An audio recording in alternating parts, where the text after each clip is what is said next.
So, how do we actually use Education Perfect in math supporting grades 3 to 8?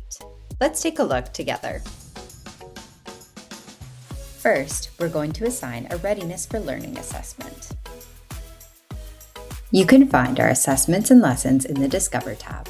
Navigate to the grade you would like to see activities for. You'll notice our library is arranged by strand. Let's pop into a unit together. At the top, I have my assessments broken up for my learning activities. Here I can click into a readiness assessment. Start here. These assessments are auto-marked, written each question up to 3 times so they can be deployed with students working on the same specific expectation while receiving different questions than their peers next to them. Questions in our readiness assessments go up to 2 grade levels back, but also focus on simple questions from this grade's expectations to see if students will be confident tackling this year's material. You can see the expectations and grade on the left-hand side. These assessments are designed to uncover misconceptions.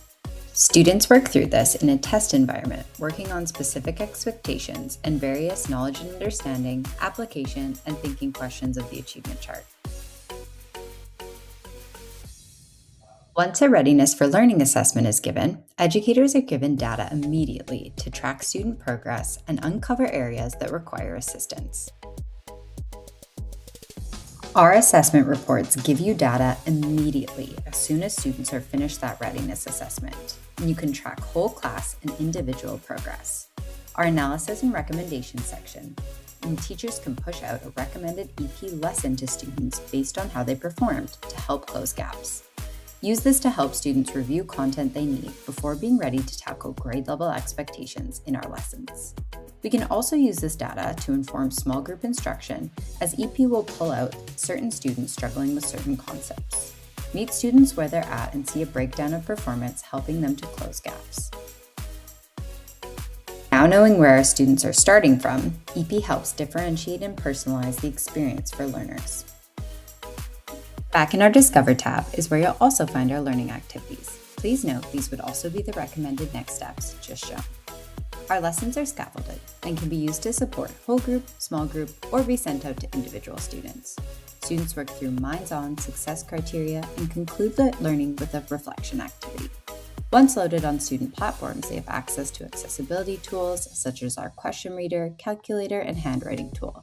We integrate with Google Read and Write as well.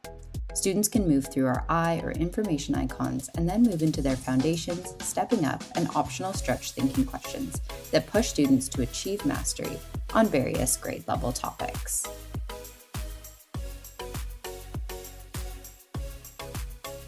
And in our blue icon questions, we also have Desmos, working formula, and problem-solving questions available to students where they can answer with various means.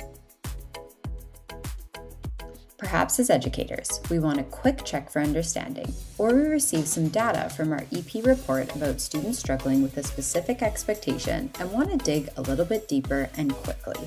With our EP Create tool, we can author questions ourselves or with AI in minutes. Offered in various languages, this tool can help you pull students for a quick quiz-based check for understanding, or can be used with your whole class as an entrance or exit ticket. Our AI tool is aligned to the curriculum and only educators interact with AI here.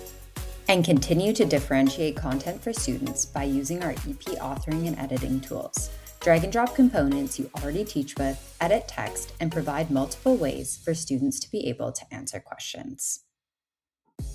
After moving through lessons, check accuracy, confidence, and see where misconceptions still occur in a report specifically designed to pair with our learning activities. Once you have assigned a task and students begin working, you immediately receive information on their progress. You can monitor student attention,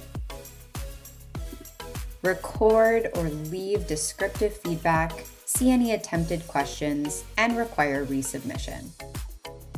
You can also gain an understanding into their thinking process, how accurate students were, how confident, how much they enjoyed, and see a breakdown of achievement chart categories. After using our EP lessons as you see fit for your math programs, we can assign curriculum-aligned, topic-based assessments back to students. Different from our readiness assessments, these assessments work within this grade's curriculum. offering additional data points on concepts students must master during this year's curriculum. These can also be given multiple points in the learning cycle and cover off various areas of the achievement chart. Our recommended next steps are going to stay on to keep students looping through learning and ensuring no student is left behind with concepts that they need to strengthen. And that's not all. Once you use our topic-based assessments, they funnel up into our Learning Snapshots tool. You can find this in your class tab under the Snapshots tab. Here you can see a bird's eye view of student performance, but drill down to specific expectations that students might need to focus on. Use this as an additional data point to inform your conversations or observations.